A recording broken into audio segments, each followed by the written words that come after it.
বাচ্চারা আজকাল cream cheese আর cheese bread খেতে খুব ভালোবাসে, কিন্তু বাজারে যেগুলো পাওয়া যায় সেগুলোতে প্রিজারভেটিভ থাকে আর কি দিয়ে তৈরি হয় সেটাতেও আমাদের ডাউট হয়।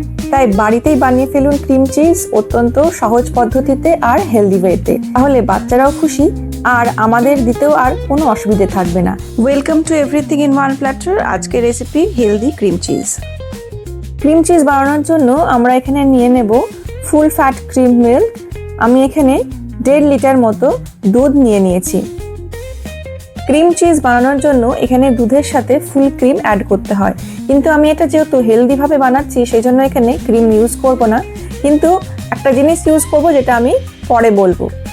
এখানে আমি 1.5 লিটার দুধকে গরম করতে দিয়ে দিয়েছি। এখানে দুধ আমরা ফুটাবো না, কিন্তু এমন একটা টেম্পারেচার অবধি গরম করব যাতে আমাদের আঙুল 7 সেকেন্ডের জন্য হোল্ড করতে পারি দুধের মধ্যে। এবারে আমি দিয়ে দেব এখানে ভিনিগার আমরা জলে ডাইলিউট করে দেব না, ডাইরেক্টলি এখানে দেব, কিন্তু খুব আস্তে আস্তে দেব। এখানে আমি 3 টেবিল স্পুন ভিনিগার ইউজ করছি, যেটা আমি বারে বারে দেব আর কন্টিনিউয়াসলি দুধটাকে নাড়তে থাকবো। দুধ থেকে চিজ কিন্তু আলাদা হতে শুরু করেছে। এখানে বলে রাখি, ছানা আর চিজের মধ্যে কিন্তু পার্থক্য আছে। ছানা অনেকটা হার্ড হয় আর ওখানে এত আস্তে আস্তে ছানা কাটানো দরকার পড়ে না, ডাইরেক্টলি দিয়ে দিলেই কিন্তু ছানা কেটে যায়। কিন্তু এখানে আমরা অল্প পরিমাণে ভিনিগার ইউজ করে অনেকটা দুধে আমরা চিজ বের করব। ছানা অনেকটা হার্ড হয়, চিজ কিন্তু অনেকটা সফট হয়। এখানে আমাদের চিজগুলো কিন্তু একদমই আলাদা হয়ে গেছে, যেটা আমরা একটা ছাঁকনির সাহায্যে আমরা আলাদা করে নেব এবং আরেকটা কোনো বড় ছাঁকনির মধ্যে নিয়ে নেব। আমরা কিন্তু এটাকে কোনো মসলিন কাপড়ে বেঁধে আমরা জল ঝরাবো না, কারণ সব জল ঝরে গেলে কিন্তু চিজ বা ক্রিম চিজ যেটা আমরা বানাবো সেটা খুব ড্রাই হয়ে যাবে।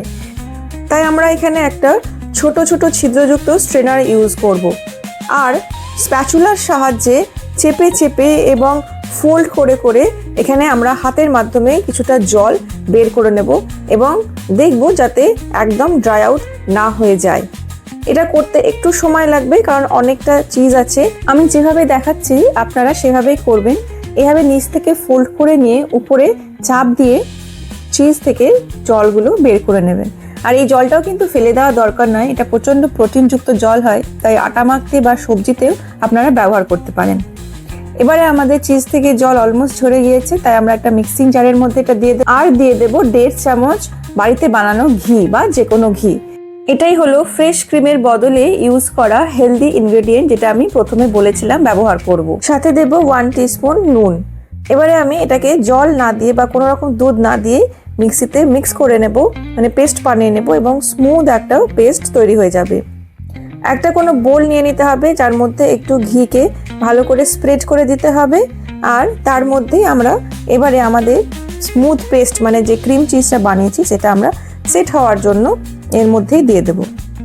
স্প্যাচুলার সাহায্যে উপরের জায়গাগুলো একটু ভালো করে মসৃণ করে নেব, মানে সমান করে নেব, যাতে ভালোভাবে একই রকমভাবে ইভেনলি সেট হয়ে যায়।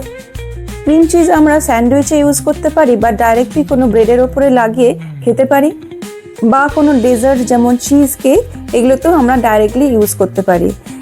এই চিজ কেক যেটা আমরা বানালাম মার্কেটে পাওয়া চিজ কেক থেকে সব দিক থেকেই হেলদি, তাই কোনো রকম চিন্তা না করে আপনারা এটা বানিয়ে ফেলুন আর বাচ্চারাও এতে খুব খুশি হবে।